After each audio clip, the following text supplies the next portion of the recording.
Au nom du Père et du Fils et du Saint-Esprit, ainsi soit-il. Mes bien chers frères, afin de bien donner toute sa portée au geste liturgique que nous poserons à l'issue de cette messe, cette procession en l'honneur des reliques de Sainte Reine, il est important d'en expliciter le sens, afin que ces gestes posés extérieurement ne soient pas empreint d'une réaction superficielle, qu'elle soit celle de ceux qui s'extasient devant le faste de la liturgie, mais qui en restent finalement à cet esthétisme extérieur, ou que ce soit ceux pris d'un petit mouvement de recul, un peu sceptique devant ces cultes rendus à de simples ossements.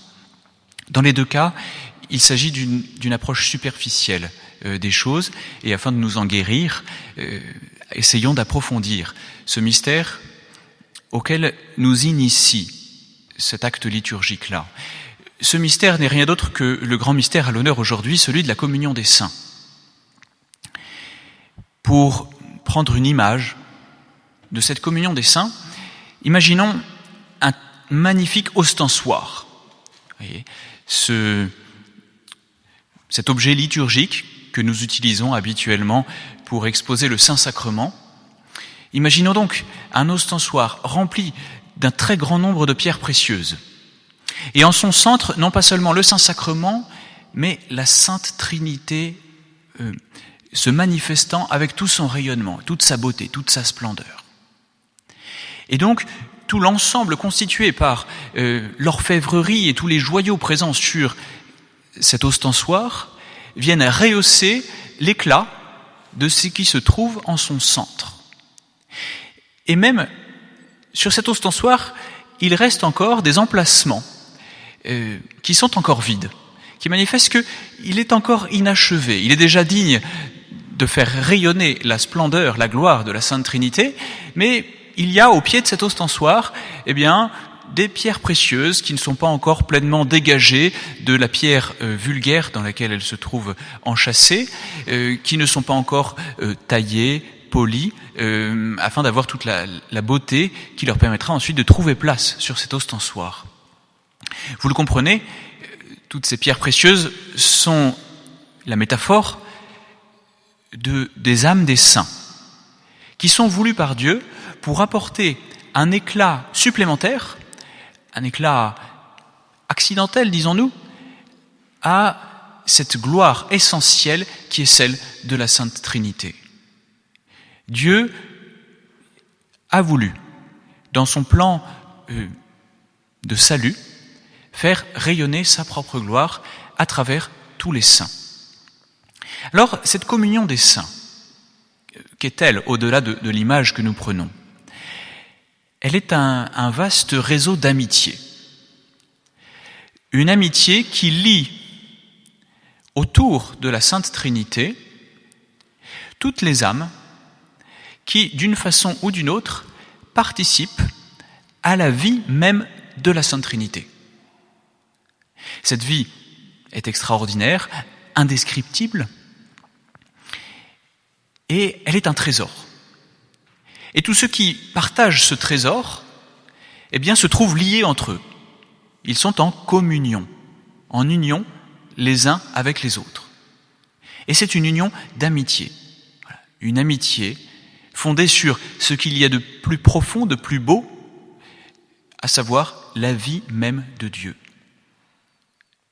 Voilà à quoi nous sommes appelés. Dès lors que nous sommes en état de grâce, nous partageons, de façon imparfaite encore, cette vie divine, que les âmes du ciel, elles, partagent avec plus de plénitude et plus de perfection dans la gloire du ciel.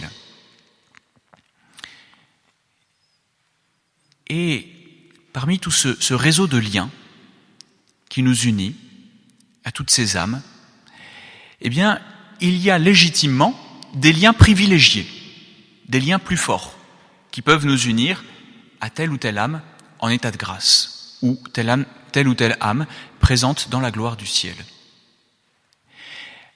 Alors quels sont les critères légitimes qui nous rendent plus proches de telle âme ou telle autre ? D'abord, il y a évidemment celles qui sont les plus proches de Dieu lui-même. Il est normal d'avoir une amitié plus grande pour la Vierge Marie, qui est l'âme sainte la plus voisine de la Sainte Trinité elle-même. Mais il y a aussi des critères qui sont plus liés à nous-mêmes. Voyez-vous, Dieu nous a prévu une place sur cet ostensoir.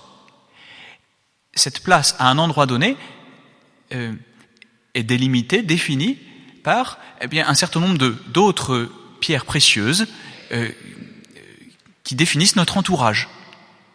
Donc, quel est l'entourage de saints que Dieu veut pour nous? Il y a deux façons de les connaître. Il y a une façon qui correspond plus à notre penchant naturel, mais qui peut nous tromper. C'est de nous reconnaître une certaine affinité avec certains saints en raison de leur vie à laquelle nous nous identifions plus facilement. Évidemment, nous trouvons des modèles qui nous motivent et qui vont nous entraîner à leur suite. Mais dès lors que c'est nous qui les choisissons, nous pouvons nous faire un petit peu illusion. Prenons un exemple. Un jeune homme qui sentirait confusément au fond de son âme l'appel de Dieu à une vie consacrée. Mais peut-être pris de peur à l'idée de cette vocation, préférant rester dans une incertitude, et puis peut-être même connaissant une charmante jeune fille qui ferait certainement une très bonne épouse, une très sainte mère de famille, voici que ce jeune homme se trouve épris d'une grande dévotion pour Saint Joseph, le patron, le modèle des chefs de famille. Vous voyez bien qu'il y aurait quelque chose de pas tout à fait pur dans le choix de cette sainteté pour modèle. Alors, il est plus prudent, il est plus sûr, de nous fier aux saints que Dieu choisit pour nous. Ceux que Dieu, indépendamment de notre propre volonté, situe dans notre entourage. Je pense que peu d'entre vous ici sont venus à Flavigny par un choix délibéré de dévotion à Sainte-Reine. La plupart d'entre vous sont arrivés ici pour des raisons très diverses, humaines ou plus surnaturelles, et puis découvrent que dans cette région, oui, il y a une dévotion pour une petite sainte locale, qui était totalement ignorée auparavant. Alors ça crée un lien légitime, voulu par Dieu dans son plan de providence, et que nous n'avons pas choisi. Alors là, nous sommes sûrs de ne pas nous tromper. Nous pouvons établir une amitié privilégiée avec cette âme-là qui est au ciel, et elle est voulue par Dieu. Alors, nous découvrons que à quelques pas d'ici, à quelques kilomètres, une petite sainte, une jeune fille gallo-romaine, convertie au christianisme par sa nourrice qui était chrétienne, baptisée à l'âge de 9 ans, a ensuite voué sa virginité au bon Dieu et a refusé les propositions de mariage du gouverneur des Gaules de l'époque, qui était séduit par la beauté physique de cette jeune fille, beauté physique qui n'était qu'un pâle reflet de la beauté de son âme, et qui, frustré du refus de cette jeune fille qui avait voué toute sa pureté, toute sa virginité au bon Dieu, s'est vengé sur elle. Et a déchaîné sa colère païenne et idolâtre en la faisant d'abord flageller, puis brûler les flancs et enfin décapiter. Et c'est ainsi qu'à l'âge de 17 ans, cette pure jeune fille a donné un témoignage qui touche tous les cœurs de la beauté de cette amitié partagée avec Dieu, amitié qui l'a amené à sacrifier sa propre vie pour garder ce lien étroit, privilégié de son âme avec le bon Dieu. Nous sommes appelés à partager cette amitié avec Sainte-Reine, qui va se trouver plus précisément dans notre voisinage en plus ces jours qui viennent, ici présente sur l'autel des reliques. Parce que c'est un autre aspect de cette amitié que nous vivons dans la communion des saints, c'est que nous avons bien souvent besoin qu'elle soit sensible. Et même c'est une nécessité de notre nature. Le bon Dieu l'a si bien compris que même pour l'amitié avec la très sainte Trinité, elle passe par ce lien sensible de la Sainte Eucharistie. Eh bien avec les saints, il en est de même. Selon cette même loi, eh bien il nous est bon de passer par ces intermédiaires que sont les images des saints ou que sont leurs reliques, qui viennent parler à nos sens. Voyez-vous, le seul récit du martyre de cette petite sainte nous émeut déjà. Cela parle à notre sens de l'ouïe. Mais si en plus, eh bien, notre vue est stimulée par les ossements, vous voyez, la calotte crânienne de cette tête qui a été décapitée, tous ces os du corps qui ont ressenti les frémissements, les chocs des fouets qui se sont abattus sur cette petite sainte martyre. Eh bien évidemment, la vue de ces restes-là nous émeut plus profondément, nous touche dans notre sensibilité pour nous amener à un élan de charité encore plus grand.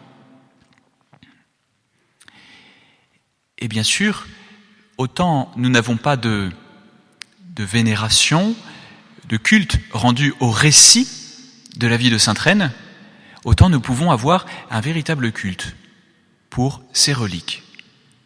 Oui, parce que c'est une dernière vérité au sujet de ces liens d'amitié, c'est que cette amitié, ce n'est pas une amitié d'égal à égal. C'est évident avec le bon Dieu.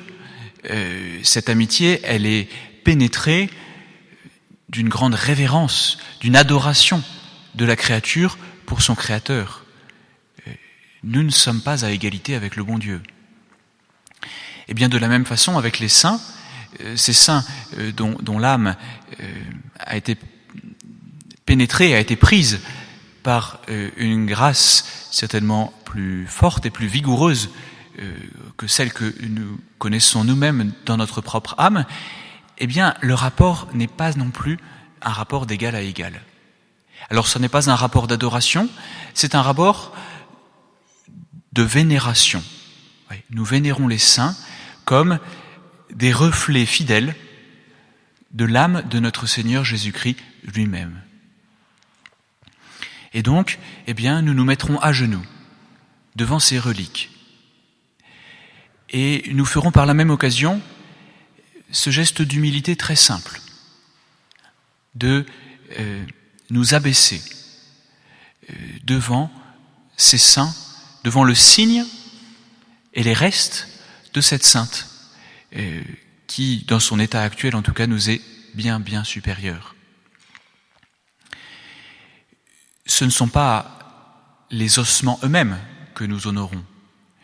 Nous les honorons de ce que nous appelons un culte relatif, c'est-à-dire en raison de la relation que ces ossements ont eu et gardent, même s'ils sont un peu distendus, avec l'âme de Sainte Reine. Ils ont fait partie de ce corps animé par une âme pénétrée de la grâce divine. Cette âme aujourd'hui est séparée de ce corps, elle est dans la vision béatifique, mais elle est amenée à retrouver ce corps. Ces os demeurent les os de cette âme-là. Et à la résurrection de la chair, eh bien, ils reprendront vie et ils retrouveront leur unité avec cette âme qui est actuellement dans la gloire de Dieu. Mais c'est encore une des sagesses de Dieu que de vouloir que notre vénération, notre adoration pour Dieu, notre vénération pour les saints passe par ces intermédiaires sensibles qui en eux-mêmes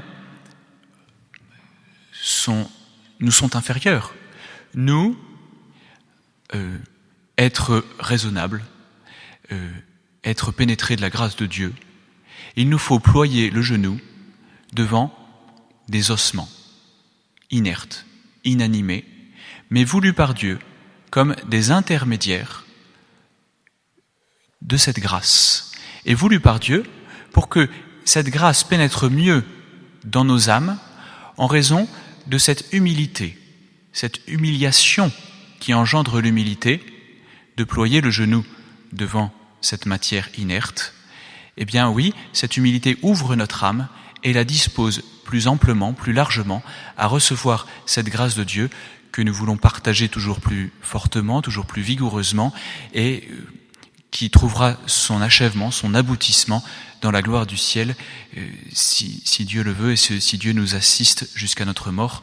Au nom du Père et du Fils et du Saint-Esprit, ainsi soit-il.